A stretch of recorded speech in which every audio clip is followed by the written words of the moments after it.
Mi hermana quería que le diera una de mis 5 casas para él y su prometido, pero cuando evidentemente me negué, amenazó con dejar de ser mi hermana y cortar todo lazo sanguíneo.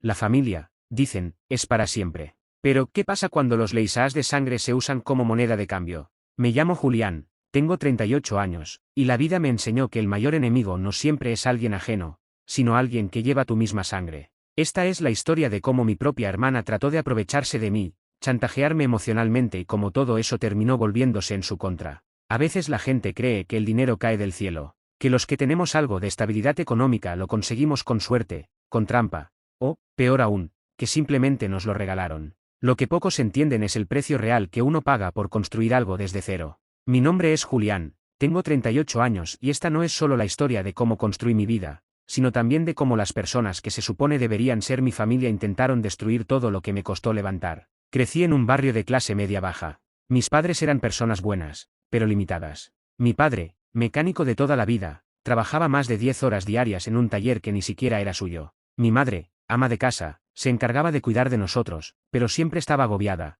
estresada por las cuentas, los gastos, la comida y los uniformes escolares que a veces no alcanzábamos a comprar a tiempo. Desde que tengo memoria, supe que si quería algo más en la vida, tendría que ganármelo yo mismo. Mi hermana, Andrea, 2 años menor que yo, fue criada en el mismo hogar, pero de alguna manera parecía haber crecido con una mentalidad completamente distinta. Mientras yo veía los problemas económicos como un incentivo para salir adelante, ella los veía como una injusticia del universo, esperando que la vida le diera lo que creía que merecía sin mover un dedo. A los 15 años, mientras otros chicos gastaban sus tardes jugando videojuegos o saliendo al parque, yo limpiaba coches en la gasolinera de la esquina. Y cuando no había coches, me ponía a cargar cajas en un pequeño abarrotes. Nunca me quejé. Sabía que nadie lo haría por mí. Terminé la preparatoria como pude, combinando trabajos y estudios, y logré entrar a la universidad pública con una beca que, honestamente, me gané a pulso. No había opción. O estudiaba y salía adelante, o terminaba como muchos de mis amigos, atrapados en empleos mal pagados o metidos en problemas.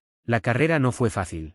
Ingeniería civil no es para cualquiera, y menos si tienes que trabajar medio turno por las mañanas, estudiar por las tardes y hacer tareas hasta la madrugada. Hubo días en los que comía una sola vez, otros en los que pensaba seriamente en rendirme. Pero no lo hice. A los 24 años conseguí mi primer trabajo formal en una constructora. Ganaba poco, pero era mi entrada al mundo real. De ahí en adelante, cada peso que ahorraba lo invertía. No gastaba en lujos, no compraba ropa cara, no salía a bares ni a restaurantes. Todo lo guardaba. A los 28 años, con un crédito bancario que me costó sudor conseguir, logré abrir mi propia pequeña constructora. Solo tenía 3 empleados, pero bastaba para empezar.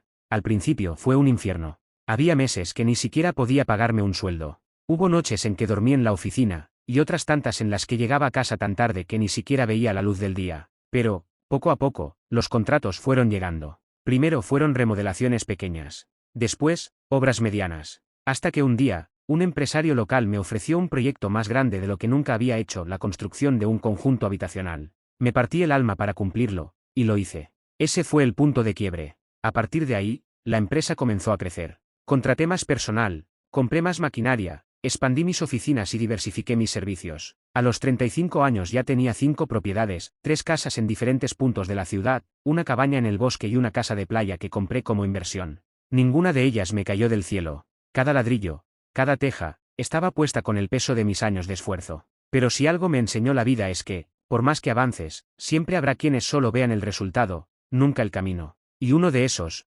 tristemente, era mi propia hermana. Andrea había tomado un rumbo totalmente diferente. Mientras yo trabajaba, ella se dedicó durante años a vivir dependiendo de sus parejas. Nunca terminó la universidad, saltaba de un trabajo a otro, pero ninguno le duraba más de 3 o 4 meses. Siempre había excusas: que el jefe era un explotador, que el trabajo era injusto, que le pagaban poco, que la vida era difícil. A pesar de eso, nunca le faltó nada, porque ahí estábamos siempre los demás: mis padres, mis tíos y, sí, yo. Le pagué deudas más veces de las que quisiera recordar. Le ayudé con la renta cuando se quedó sin empleo. Le regalé un coche usado cuando se quejaba de que no podía ir a entrevistas. Siempre con la esperanza de que algún día reaccionara y entendiera que la vida no funciona esperando que te den todo en bandeja. Pero me equivoqué, porque llegó el día en que cruzó un límite que nunca pensé que cruzaría. Era un miércoles por la tarde cuando todo comenzó. Recuerdo perfectamente que acababa de llegar de una reunión larga con unos inversionistas. Me senté en la terraza de mi casa con un café en mano, disfrutando del aire fresco y del silencio. ese silencio que tanto valoraba después de años de vivir con estrés y ruido constante en los sitios de construcción. Mi teléfono sonó. Era Andrea. ¿Qué tal, hermana? Contesté con tono neutro, aunque sospechaba que no era una llamada casual. Ella no solía llamarme solo para charlar. Hola, Julián. ¿Estás en casa? Quiero pasar a verte, necesito hablar contigo de algo importante, respondió con un tono inusualmente amable. Sí, estoy. Pasa cuando quieras, le dije, aunque por dentro ya empezaba a prepararme mentalmente. A los 30 minutos, la vi llegar. Entró sonriente, con ese aire de confianza que siempre adoptaba cuando tenía un plan en mente. Se acomodó en uno de los silans de la sala, miró alrededor, respiró profundo como si estuviera evaluando todo y dijo: Oye, qué bonita casa tienes. Siempre me ha encantado este lugar. Es espaciosa, luminosa, moderna, y ni hablar del jardín. ¡Qué envidia! En serio. Sonreí con amabilidad, pero sin bajar la guardia. Gracias, Andrea. Me costó bastante levantarla. Se hizo un pequeño silencio incómodo. Ella jugueteaba con sus dedos, como si estuviera armando mentalmente cómo soltar lo que quería decir. Bueno, Julián, la verdad, hizo una pausa. Rodrigo y yo llevamos meses buscando casa, pero, como sabes, está todo carísimo. Y pues, tú tienes 5 casas, sonrió nerviosa. Pensé que podrías ayudarnos. Me crucé de brazos, manteniendo una expresión neutral. ¿Ayudarlos cómo? Pues se removió en su asiento. Pensábamos que podrías darnos una de tus casas. No es como si te hiciera falta. Tienes de sobra. Por un segundo, no supe si había escuchado bien. Perdón, solté, casi riendo de incredulidad. Sí, Julián. Una de tus casas. No te estoy pidiendo dinero, solo una casa. Podría ser la que tienes en la zona norte, que casi ni usas. Mira, nosotros la cuidaríamos, le haríamos mejoras, y tú sabes que así seguimos cerca como familia. Intentó adornarlo con una sonrisa falsa. La miré fijamente, en silencio, procesando la magnitud de lo que estaba escuchando. No un préstamo, no alquilarla, un regalo, así, sin más. Una casa que me costó años de trabajo, lágrimas, insomnio y sacrificio. Andrea, ¿en serio me estás pidiendo eso? Pregunté, tratando de mantener la calma. Claro que sí. Eres mi hermano. ¿Para qué quieres tantas casas? No es justo que tú tengas tanto y yo nada. Además, es lo normal. La familia está para ayudarse, dijo con un tono que empezó a sonar más exigente que amable. Inspiré profundo. Me dolía, sí, porque no era un desconocido quien me pedía algo tan absurdo, sino mi propia hermana. No, Andrea. No voy a regalarte una casa. No me las encontré tiradas en la calle. Me costaron años, sacrificios, madrugadas sin dormir. Nadie me las regaló a mí, y tampoco tengo por qué regalártelas. Su rostro se transformó al instante. Pasó de la sonrisa fingida a una expresión de pura rabia. Sus cejas se fruncieron, sus ojos se llenaron de furia. Sabía que eras un miserable, un avaro. Te llenas la boca diciendo que eres exitoso, que trabajas duro, pero no eres más que un egoísta que se cree superior a todos, gritó, levantándose del sillón. Me quedé sentado, observándola con absoluta frialdad. No soy superior a nadie, Andrea. Simplemente me gané lo que tengo. Y si tú quisieras lo mismo, podrías hacer lo que yo hice: trabajar, esforzarte, levantarte temprano, sacrificar salidas, fiestas, caprichos. Oh, claro. Ahora resulta que todo es culpa mía. Se cruzó de brazos. Pues te digo una cosa, Julián, si no eres capaz de ayudarme, entonces para mí ya no eres mi hermano. Desde este momento corto todo lazo contigo. No me hables, no me busques y ni se te ocurra aparecer en mi boda. Su voz temblaba, mezcla de rabia y frustración. Me observaba como si fuera su peor enemigo. Me levanté despacio, la miré a los ojos y le respondí con total serenidad. Si tu amor de hermana depende de lo que te puedo dar materialmente, entonces nunca me tuviste como hermano. Yo no nací para ser tu banco ni tu salvavidas. Tú decides si quieres que la relación se rompa. Pero no pienso regalarte nada. Sus ojos se llenaron de lágrimas, pero no eran de tristeza. Eran de impotencia. Eres despreciable, Julián. Que te quedes solo con tu dinero. Gritó, y salió dando un portazo que resonó por toda la casa. Me quedé ahí, en medio de la sala, con un nudo en el pecho. No porque me doliera perder a alguien que estaba dispuesta a borrarme de su vida por dinero, sino porque en el fondo, ya la había perdido desde hacía mucho tiempo. Solo que no quería aceptarlo. Me senté nuevamente, tomé mi café ya frío y me quedé mirando el vacío. Por más que uno avance, por más que uno trabaje y construya, nunca está preparado para cuando la traición viene de alguien que lleva tu misma sangre. Los días siguientes fueron un auténtico campo de batalla. Si algo aprendí de este episodio es que las malas noticias viajan rápido, y cuando alguien se victimiza, siempre encuentra público dispuesto a escuchar y a juzgar sin conocer la otra parte. La primera en llamarme fue mi madre. ¿Qué fue lo que le hiciste a tu hermana? Me soltó sin siquiera saludar. Solté un suspiro. Lo veía venir. Mamá ya te contó su versión. Respondí, intentando mantener la calma. Claro que me contó. Que la trataste como basura, que le dijiste que no es nada para ti, que le negaste una casa. Julián. ¿Qué te cuesta? Tienes 5, dijo, como si fuera lo más lógico del mundo. Me quedé en silencio unos segundos. Cerré los ojos, apreté el puente de la nariz, intentando contener una mezcla de rabia y decepción. Mamá, no. No le negué un favor. Le negué que me quitara el fruto de mi trabajo. No fue un préstamo, no fue un alquiler, ni siquiera un favor razonable. Me estaba pidiendo que le regalara una casa. Respondí, endureciendo el tono. Ella suspiró al otro lado de la línea, pero su silencio no era señal de reflexión. Era de juicio. Julián, no puedo creer que el dinero te haya cambiado tanto. Antes eras diferente, más humano. Esa frase me perforó el pecho. Más humano, más humano. Repetí, apretando los dientes. ¿Sabes qué, mamá? Te voy a recordar algo que tal vez olvidaste. ¿Recuerdas quién pagó la operación de papá cuando el seguro no cubrió todo? Yo. ¿Recuerdas quién te dio el dinero cuando casi te embargaban la casa hace 7 años? Yo. ¿Quién ha pagado las deudas de Andrea cada vez que la han echado de un departamento por no pagar la renta? Yo, mamá. Siempre fui yo. Silencio. Pero no era un silencio de reflexión. Era uno incómodo, de los que pesan como plomo. No es lo mismo, Julián musitó, casi en un susurro. Claro que no es lo mismo. Porque cuando yo ayudo, ustedes lo ven como obligación. Y cuando digo que no, me convierto en el monstruo. Eres su hermano, Julián. ¿Qué te cuesta? Esa última frase fue la que me rompió. ¿Qué me cuesta? Me costó mi juventud, me costó salud, me costó años de no dormir, de no tener vida social, de levantarme a las 5 de la mañana mientras ustedes dormían. Me costó rechazar salidas, vacaciones, relaciones. Me costó perder cosas que no se recuperan nunca más. Así que no, mamá. No me preguntes qué me cuesta, porque ustedes nunca estuvieron cuando yo me partía la espalda para construir lo que tengo. Nunca preguntaron cómo me sentía o si necesitaba algo. Solo aparecían cuando hacía falta dinero. La línea quedó en silencio. Solo se escuchaba su respiración agitada. Si crees que eso te hace mejor persona, murmuró. No me hace mejor ni peor. Solo me hace alguien que aprendió a poner límites, le respondí, y colgué. Colgué porque, de lo contrario, iba a decir cosas que tal vez no podría retirar después. No pasó ni una hora antes de que empezaran los mensajes. Mis tías, mis primos, algunos incluso que no veía desde hace años. Julián, no seas así, es tu hermana. No te cuesta nada, para ti es solo una casa. Qué triste que el dinero te haya hecho tan frío. Eres un miserable. Cada mensaje era como una daga. No porque me hicieran dudar, sino porque me hacían ver con total claridad algo que nunca quise aceptar en mi familia. Nunca me vieron como persona. Me veían como un cajero automático con piernas. Y cuanto más lo pensaba, más claro lo tenía. Recordé cada Navidad en la que, si yo no llevaba los regalos, simplemente no había. Recordé cada comida familiar donde el tema recurrente era preguntar cuánto ganaba, cuánto costaban mis casas, si pensaba comprar más propiedades, o cuando iba a cambiar de coche. Nunca preguntaban cómo estaba. Nunca preguntaban si era feliz. Solo cuánto dinero había en mi cuenta. Me senté en la terraza, con un nudo en la garganta. Y no, no era tristeza. Era decepción pura. Porque uno espera que la traición venga de fuera. De enemigos, de falsos amigos, de competidores. Nunca de la propia sangre. Las redes sociales tampoco ayudaron. Bastó que Andrea publicara una historia con la frase: hay hermanos que son familia de sangre, pero no de corazón. Qué decepción descubrir lo que realmente valen algunas personas. Minutos después, otra publicación.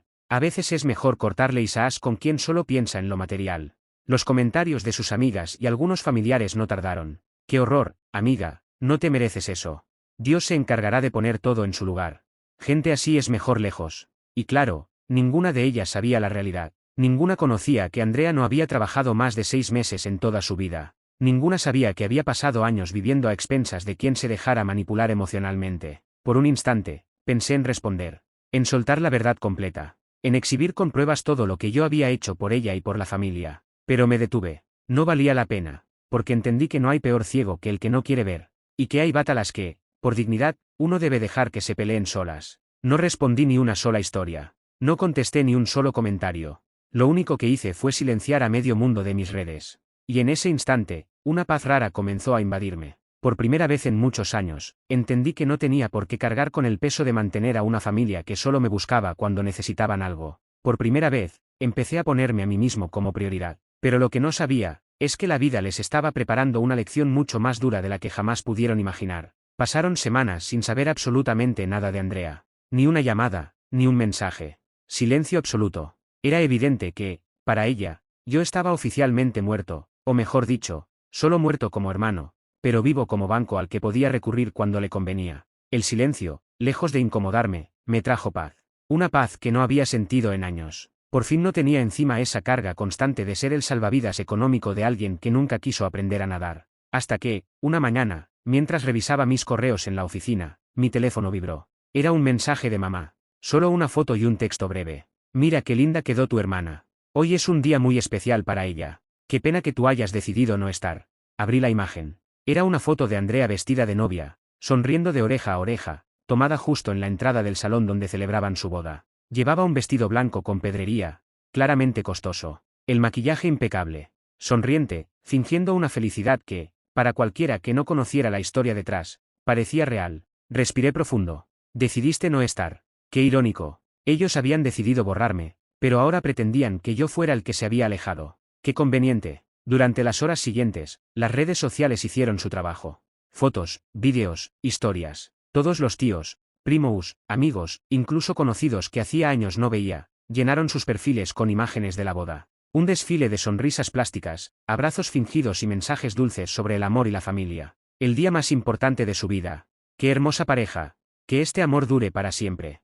Observaba cada foto con una mezcla de tristeza y claridad. No tristeza porque no me invitaran, para ser honesto, ni hubiera querido estar allí, sino porque me daba cuenta de lo lejos que estaba de lo que alguna vez fue mi familia. Y lo más irónico era ver quiénes estaban ahí, todos aquellos que, años atrás, me habían pedido dinero disfrazándolo de ayuda, los mismos que me enviaban mensajes hipócritas diciendo que me extrañaban pero que desaparecían cuando no había feivars de por medio. Pero el detalle que me hizo apretar los dientes no fue la boda, ni las fotos, ni siquiera los comentarios hipócritas. Fue ver a Rodrigo, el flamante esposo de Andrea, ese hombre que había conocido años atrás cuando ella me lo presentó en una comida familiar. Desde el principio no me dio buena espina. No tenía trabajo fijo, saltaba de negocio en negocio, siempre con grandes ideas que nunca terminaban en nada. Lo suyo no era el trabajo duro, sino el camino fácil. Siempre hablaba de invertir en criptomonedas, montar un negocio de dropshipping, o de abrir un bar, pero sin dinero, sin esfuerzo y sin ningún plan claro. Y ahora ahí estaba, con su mejor traje alquilado,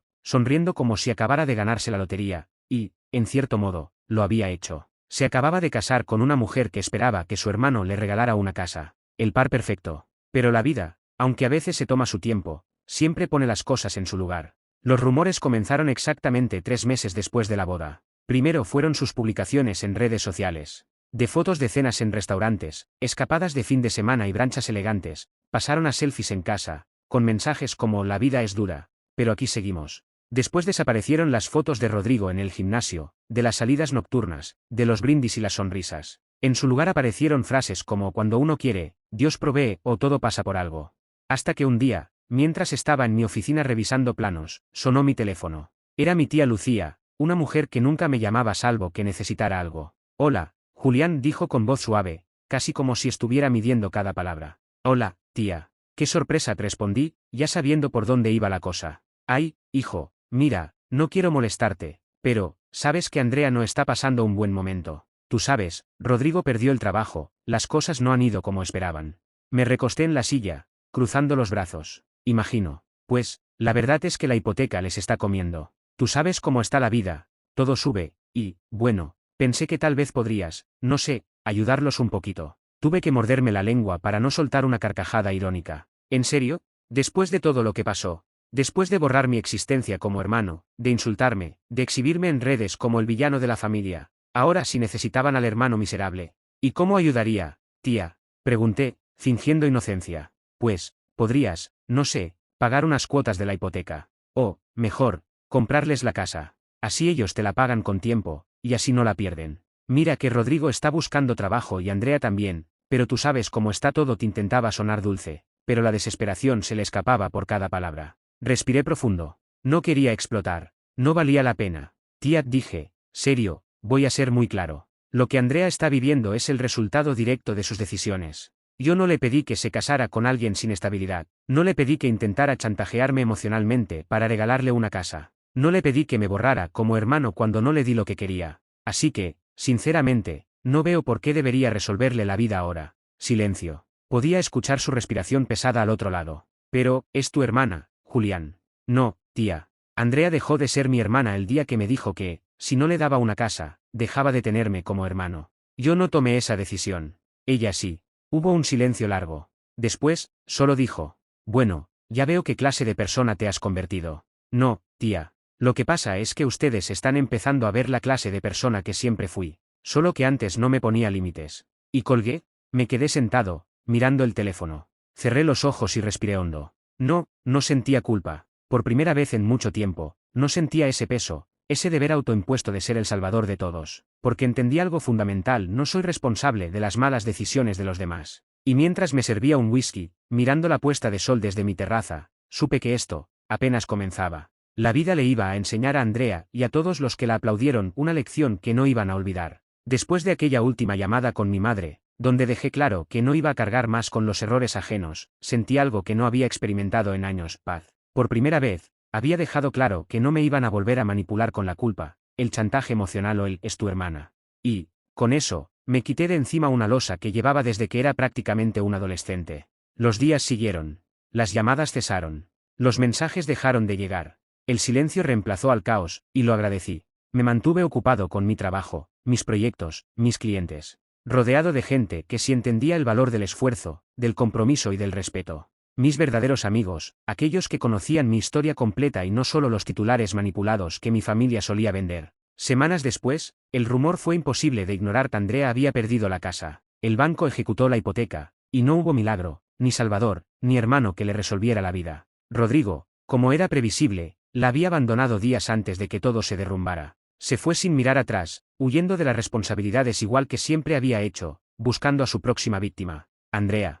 Andrea terminó exactamente donde la vida te coloca cuando pasas años creyendo que el mundo te debe algo, tocando fondo. Se quedó sin casa, sin pareja, sin dinero y, lo más duro de todo, sin más excusas a las cuales aferrarse. Nadie de la familia pudo ayudarla, porque todos los que alguna vez me presionaron, también tenían sus propios problemas y deudas. Nadie tenía el respaldo que tanto daban por sentado que yo debía ofrecer. Y, no aparecí como el hermano redentor. No fui. No llamé. No me acerqué. Porque entendí, con una claridad brutal, que ayudar a quien no quiere hacerse responsable de su vida no es amor, es permitirle seguir hundiéndose mientras te arrastra con él. Pasaron meses. Lentamente, los rumores dejaron de llegar. Supe que se fue a vivir a casa de una amiga, que empezó a trabajar en lo que pudo, que por primera vez en su vida, tuvo que madrugar, aceptar órdenes, tener un jefe, y entender que la vida no se dobla a caprichos ni a chantajes. Yo seguí mi camino. Y mientras lo hacía, entendí que poner límites no me había hecho perder una hermana. Me había hecho ganar libertad, dignidad y paz. La familia, por su parte, también entendió que yo no era ni su cajero automático ni su salvavidas. De hecho, muchos empezaron a tomar distancia. ¿Y sabes qué? No me dolió. Porque a veces, la familia no es la que te da la sangre, sino la que eliges construir con amor, respeto y reciprocidad. Nunca volví a recibir una llamada ni un mensaje de Andrea. Tampoco volví a verla. Y no porque la odiara. No. Simplemente, entendí que hay relaciones que se rompen no por un conflicto, sino porque la vida pone a cada quien en el lugar que sus decisiones construyen. Y, en ocasiones, eso implica que cada uno tome su camino, separados. Y así cerré ese capítulo de mi vida. No con lense, sino con amor propio. No con odio, sino con dignidad. No con tristeza, sino con paz. Porque aprendí, a golpes, una lección que jamás olvidaré. No soy responsable de las expectativas, ni de las frustraciones, ni de las malas decisiones de los demás. Solo soy responsable de mi vida, de mi esfuerzo, y de mi felicidad. Años después, sigo aquí, creciendo, trabajando, disfrutando de lo que construí. Sin culpas, sin cargas, sin deudas emocionales. Y cada vez que alguien me pregunta qué aprendí de todo esto, la respuesta es simple. Aprendí que poner límites no me hace mala persona. Me hace una persona que finalmente se eligió a sí misma.